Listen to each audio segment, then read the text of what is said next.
Hello everyone.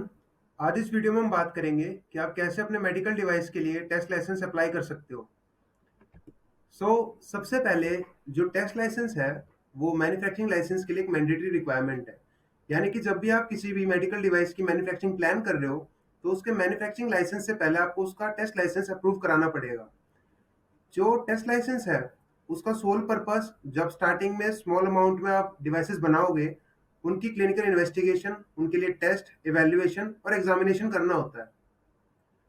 जो application है test licence की, वो हम फॉर्म MD-12 में CLA पे सबमिट करते हैं। CLA यानी कि सेंट्रल लाइसेंसिंग अथॉरिटी, जो कि इंडिया के अंदर CDSCO है। जो टेस्ट लाइसेंस हमें CLA ग्रांट करती है वो फॉर्म MD-13 में ग्रांट करती है। अब जब हम एप्लीकेशन सबमिट करते हैं तो हमें कुछ मैंडेटरी रिक्वायरमेंट्स देनी होती हैं, कुछ इन्फॉर्मेशन, बेसिक इन्फॉर्मेशन हमें प्रोवाइड करानी होती है अथॉरिटी को, जिसके अंदर की एक description of the medical device, यानी कि आपका डिवाइस किस मटेरियल का बना है, उसका इंटेंडेड यूज क्या है, the personal list and the equipment list, जो साइट है, जो मैन्युफैक्चरिंग साइट है, उसका एक स्कीमेटिक प्लान वो हमें अटैच करना होता है।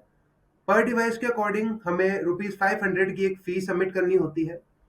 जिन जिन डिवाइसेस का हम टेस्ट लाइसेंस अप्लाई कर रहे हैं उनका हमें टेस्ट प्रोटोकॉल सबमिट करना होता है और क्वालिटी सर्टिफिकेट्स जैसे कि CMS या फिर ISO हमें सबमिट करने होते हैं। अब इस टेस्ट लाइसेंस के लिए कुछ कंडीशंस होती हैं, जैसे कि जो लाइसेंसी है वो सिर्फ वही मेडिकल डिवाइसेस मैन्युफैक्चर कर सकता है जो कि उसके टेस्ट लाइसेंस के अंदर अप्रूव्ड है, और उन डिवाइसेस को भी मार्केट के अंदर सेल नहीं कर सकता है on the basis of the test licence. वो सिर्फ अभी उनका टेस्टिंग, उनकी इवैल्यूएशन और उनका एग्जामिनेशन ही कर सकता है, वो भी एक डेजिग्नेटेड लोकेशन पर जहां पर उसका लाइसेंस इशूड है।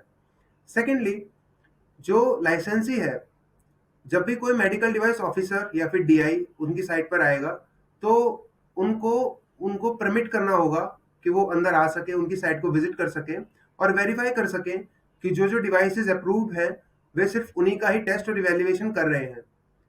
थर्डली, जो लाइसेंसी है उनको सभी डिवाइसेस का, जो भी प्रोड्यूस हुए हैं, जो भी स्टॉक हुए हैं, उन सबका एक रिकॉर्ड मेंटेन करके रखना पड़ता है।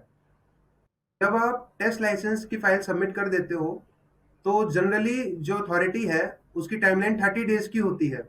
विद इन 30 डेज जो डॉक्यूमेंट्स आपने सबमिट किए हैं वो सभी अथॉरिटी रिव्यू कर लेती है और सक्सेसफुल सेटिस्फैक्शन पर और कंप्लीट सेटिस्फैक्शन पर आपको टेस्ट लाइसेंस यानी कि MD-13 इशू कर देती है।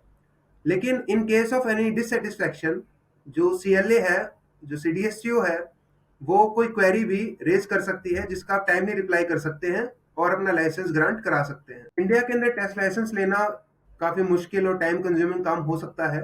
काफी प्रॉब्लम्स और इशू आ सकते हैं। So it is our advice that you can choose us. ELT Corporate is happy to help you in the successful grant of your test license. Feel free to contact us.